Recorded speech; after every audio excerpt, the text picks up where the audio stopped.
तो राहुल गांधी ने एक भी कसर नहीं छोड़ी और कांग्रेस पार्टी ने जो कोरोना के खिलाफ लड़ाई को कमजोर किया जाए राष्ट्रीय संकल्प को। अगर आप भी लेना चाहते हैं देश दुनिया की तमाम जानकारी तो आज ही सब्सक्राइब करें हमारे चैनल को। साथ ही नीचे दिए बेल आइकन को जरूर दबाएं ताकि हर अपडेट आप तक पहुंच सके। नमस्कार, और आप सभी का स्वागत है। पीएम केयर्स फंड पर कांग्रेस पहले दिन से सवाल उठा रही है, लगातार सवाल उठा रही है। पूरा गांधी परिवार सवाल उठा रहा है और कह रहा है कि ये जो फंड है इसकी पारदर्शिता पर, इसकी निष्पक्षता पर सवाल है। लेकिन सुप्रीम कोर्ट में कुछ लोग गए थे इस मुद्दे को लेकर। पीएम केयर्स फंड का जो पैसा है एनडीआरएफ में ट्रांसफर करने की मांग की थी, सुप्रीम कोर्ट ने दे दिया है झटका। और इसके साथ ही बीजेपी ने कहा है कि राहुल गांधी ने कोरोना के खिलाफ जो देश की लड़ाई थी उसको कमजोर करने का भरपूर प्रयास किया है। राहुल गांधी के मंसूबों पर पानी फिर गया है, गांधी परिवार के मंसूबों पर पानी फिर गया है। केंद्रीय मंत्री रविशंकर प्रसाद ने तो यहां तक आरोप लगाया कि जो एनडीआरएफ है उसने राजीव गांधी फाउंडेशन को पैसा दिया था और जो लोग फंड का घालमेल करते रहे हैं वही पीएम केयर्स फंड पर सवाल उठा रहे थे। रविशंकर प्रसाद ने बताया कि अब तक 50,000 से ज्यादा वेंटिलेटर्स पीएम केयर्स फंड के माध्यम से दिए जा चुके हैं। 3100 करोड़ रुपए का फंड दिया जा चुका है। और वाकई रविशंकर प्रसाद ने आज अपनी प्रेस कॉन्फ्रेंस में जो बड़ी बातें बताई हैं, आप भी उनको सुनेंगे तो जानेंगे कि किस तरीके से पीएम केयर्स फंड के माध्यम से कोरोना के खिलाफ लड़ाई में देश की अहम सेवा हो रही है। आइए अब सबसे पहले आपको दिखाते हैं आज जब सुप्रीम कोर्ट में मुद्दा आया तो क्या हुआ। उसके बाद जब रविशंकर प्रसाद ने अपनी प्रेस कॉन्फ्रेंस कही है तो उसमें क्या बड़ी बातें कही हैं। उच्चतम न्यायालय ने केंद्र को कोविड-19 से लड़ने के लिए पीएम केयर्स कोष में आई दान की राशि को राष्ट्रीय आपदा मोचन कोष यानी एनडीआरएफ में स्थानांतरित करने का निर्देश देने से मंगलवार को इनकार कर दिया। भाजपा अध्यक्ष जेपी नड्डा ने उच्चतम न्यायालय के इस फैसले के बाद कहा है कि पीएम केयर्स पर उच्चतम न्यायालय का फैसला राहुल गांधी और उनके किराए के कार्यकर्ताओं की कुटिल चाल को झटका है। नड्डा ने कहा कि पीएम केयर्स पर उच्चतम न्यायालय के फैसले ने दिखाया कि कांग्रेस और उसके सहयोगियों की दुर्भावना और द्वेषपूर्ण कोशिशों के बावजूद सत्य की चमक बरकरार रहती है। इससे पहले न्यायमूर्ति अशोक भूषण की अध्यक्षता वाली पीठ ने कहा कि हमेशा स्वैच्छिक रूप से एनडीआरएफ में दान दिया जा सकता है और इसमें आपदा प्रबंधन अधिनियम के तहत कोई स्थायी रोक नहीं है। इस पीठ में न्यायमूर्ति आर.एस. रेड्डी और न्यायमूर्ति एम.आर. शाह भी शामिल थे। उच्चतम न्यायालय ने यह फैसला गैर सरकारी संगठन centre for public interest litigation की ओर से दायर जनहित याचिका पर सुनाया, जिसमें कोविड-19 महामारी से निपटने के लिए पीएम केयर्स कोष में जमा राशि एनडीआरएफ में स्थानांतरित करने का निर्देश देने का अनुरोध किया गया था। उल्लेखनीय है कि केंद्र ने 28 मार्च को आपात स्थितियों में प्रधानमंत्री नागरिक सहायता एवं राहत यानी पीएम केयर्स कोष की स्थापना की थी, जिसका प्राथमिक उद्देश्य कोविड-19 की वजह से उत्पन्न मौजूदा परिस्थिति से निपटना और प्रभावितों को राहत पहुंचाना था। इस कोष के प्रधानमंत्री पदेन अध्यक्ष बनाए गए हैं और रक्षा मंत्री, गृह मंत्री और वित्त मंत्री इसके पदेन न्यासी हैं। सुप्रीम कोर्ट के निर्णय के आलोक में आपसे बातचीत करने आया हूं। आज सुप्रीम कोर्ट का फैसला आया है जिसमें पीएम केयर फंड को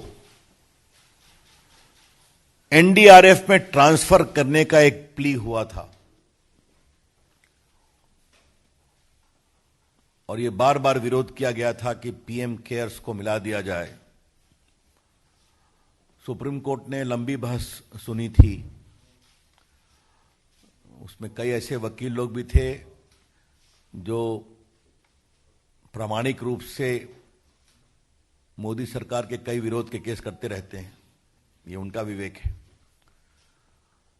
आज सुप्रीम कोर्ट ने अपने रिजर्व जजमेंट को सुनाया है और मैं इसके एक पैराग्राफ को पढ़ना चाहता हूं। There is no statutory prohibition on contributions made to NDRF and the contribution to PM Care Fund are voluntary. Funds collected by PM Care Fund are entirely different and these funds are funds of charitable trust. This fund need not be transferred. उन्होंने इसको dismiss कर दिया है।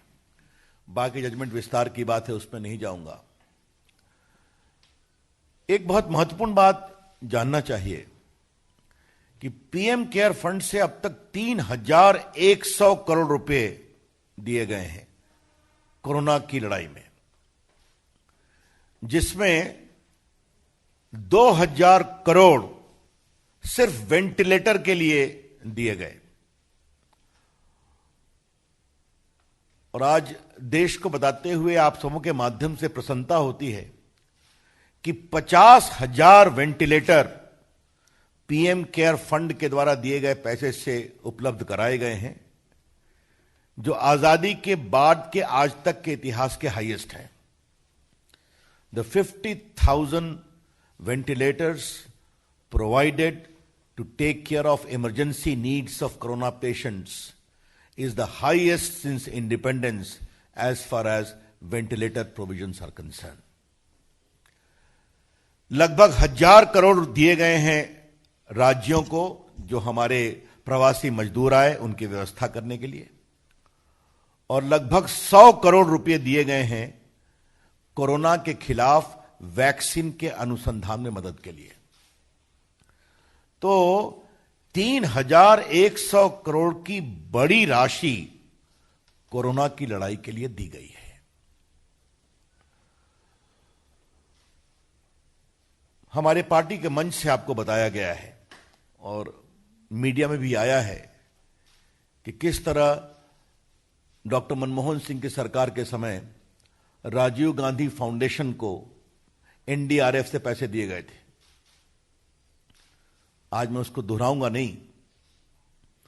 और आपने यह भी सुना होगा कैसे 100 करोड़ रुपया बजट के प्रोविजन में भी किया गया था राजीव गांधी फाउंडेशन के लिए। राजीव गांधी फाउंडेशन एक फैमिली फाउंडेशन था, आपको पता है। और आपने यह भी सुना होगा कि राजीव गांधी फाउंडेशन को चीन के एम्बेसी से और चीन की कम्युनिस्ट पार्टी से भी मदद मिली थी। यह चर्चा यहां से हमारे प्रवक्ता मित्र कई बार कर चुके हैं। और आपको यह भी मालूम होगा कि राजीव गांधी फाउंडेशन ने जो अपनी रिपोर्ट बनाई थी, उस रिपोर्ट में यह भी कहा था कि भारत चीन के रिश्तों को सुधारने के लिए भारत का बाजार चीन के लिए खोलना जरूरी है। You would recall that on behalf of the party we have shown the report of the Rajiv Gandhi Foundation, whereby a special study was done which inter alia recommended that Indian markets needs to be opened for Chinese products to make the relationship more stronger. तो Rajiv Gandhi foundation को कहां से किससे क्या क्या मदद मिली है ये आप सभी जानते हैं। एक बात तो मुझे आपको बताना है जो समझना बहुत जरूरी है कि जो पीएम केयर फंड है ये एक रजिस्टर्ड पब्लिक ट्रस्ट है, रजिस्टर्ड पब्लिक ट्रस्ट। और जो आपके prime minister national relief fund है, जिसे कहते हैं पीएमएनआरएफ, ये 1948 में बनाया गया था by an oral observation of the then prime minister. ये पीएमएनआरएफ जो 1948 में बना था, ये जो हमारे रिफ्यूजी आ रहे थे पाकिस्तान से, उनकी आवश्यकताओं के लिए, या कोई कभी अर्थक्वेक आ जाए या बाकी आ जाए, इसके लिए था।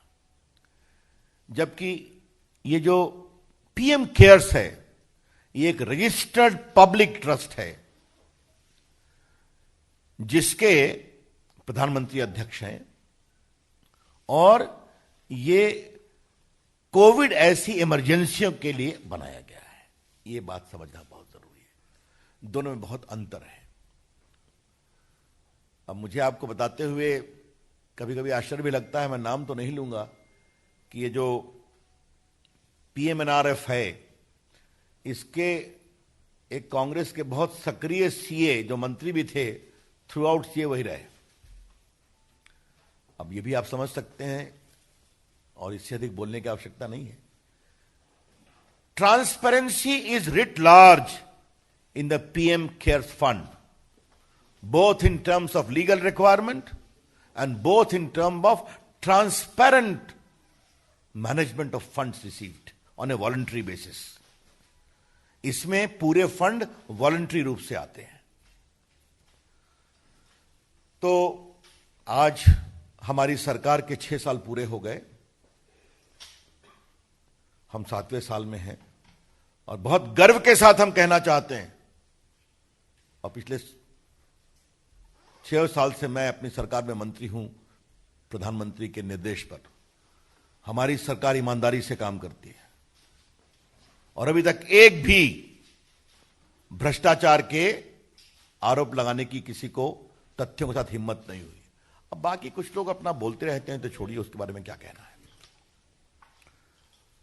नरेंद्र मोदी की सरकार ईमानदारी से काम करती है, इसे जनता का आशीर्वाद मिलता है और वही ईमानदारी पीएम केयर फंड में भी दिखाई पड़ती है। तो चूंकि ये बहुत दिनों से चल रहा था, कई हाई कोर्ट में केस फाइल करवाए गए पीएम केयर फंड के खिलाफ, सुप्रीम कोर्ट में केस फाइल करवाए गए। इसके पीछे राहुल गांधी की टिप्पणी होती थी, परिवार के लोगों की टिप्पणी होती थी और बहस करने वाले और पिटिशनर भी वही थे जिनका सरकार से विरोध रहता है। तो आज ये निर्णय आया तो मुझे लगा कि आपके सामने इसको रखना चाहिए पार्टी की ओर से। इसी से जुड़ा एक दूसरा महत्वपूर्ण विषय है और यह बात हम बड़ी जिम्मेवारी से कहना चाहते हैं कि कोरोना एक बहुत बड़ा अभिशाप है, भारत ही नहीं दुनिया भर में। इसकी दवा जल्दी आ जाए, हम सब की कोशिश है, दुआ तो है ही है। और जिस तरह से भारत ने प्रधानमंत्री की अगुवाई में कोरोना के खिलाफ जंग लड़ी है, तो जहां लोग एफ्लिक्टेड हुए हैं तो रिकवरी रेट है 70% प्लस। इस बात को समझा जाए। और कोई भी मृत्यु होती है तो दुर्भाग्यपूर्ण है, लेकिन हमारा जो मृत्यु दर है वो भी तुलनात्मक दृष्टिकोण से बहुत कम है अगर आप पूरे मृत्यु दर को देखेंगे। राहुल गांधी ने एक पहले दिन से देश की एकता को कमजोर करने की कोशिश की है कोरोना के खिलाफ लड़ाई में। याद करिए, प्रधानमंत्री जी ने कहा था कि देश के doctor, nurses, paramedic staff, ambulance driver, सफाई कर्मचारी, पुलिस, मीडिया, इनके पक्ष में ताली बजाया जाए। याद होगा आपको, हेलीकॉप्टर से फूल बरसाए गए नर्सेज पर, डॉक्टर्स पर। राहुल गांधी ने मजाक बनाया उसका कि ताली बजाने से क्या होगा। और आज पूरी दुनिया डॉक्टरों के पक्ष में सम्मान से ताली बजा रही है, जिसकी शुरुआत प्रधानमंत्री जी ने की थी।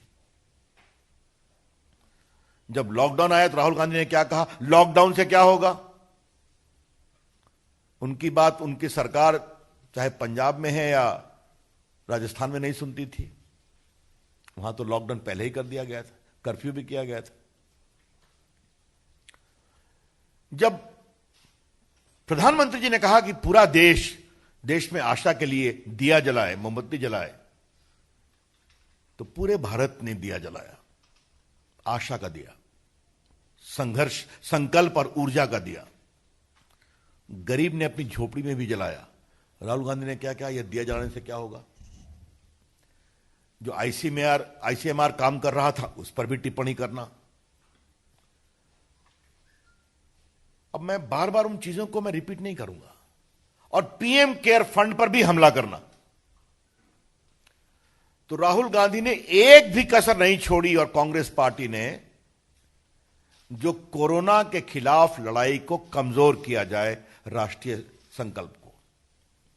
आई रिग्रेट टू से, in view of the conduct of Mr. Rahul Gandhi, right from day one, he never spared any opportunity to weaken the national resolve in the fight against corona.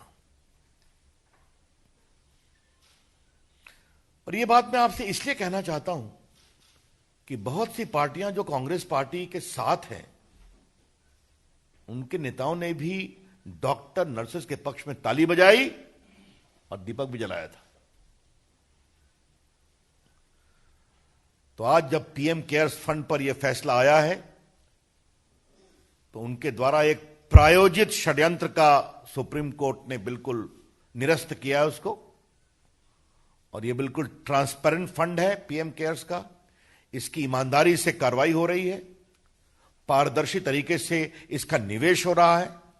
मैंने बताया, repeat करूंगा, 2000 करोड़, लगभग 50,000 crore ventilator खरीदने के लिए, 1000 करोड़ मजदूरों के लिए, उनके पुनर्वास के लिए, और 100 करोड़ वैक्सीन की खोज में मदद करने के लिए। तो जो वॉलंटरी बेसिस पर पीएम केयर्स में लोग डोनेशन दे रहे हैं अपनी इच्छा से, उसका सदुपयोग हो रहा है। और जब सुप्रीम कोर्ट ने मोहर लगाई है तो मुझे लगा कि आज पार्टी की ओर से हम ये चर्चा करें, आपको बताएं, और किस तरह से कांग्रेस पार्टी और विशेष रूप से राहुल गांधी के द्वारा राष्ट्रीय संकल्प को कमजोर करने की कोशिश की गई, जो कोरोना के समय सबसे अधिक आवश्यक थी, उसकी भी चर्चा करना जरूरी है।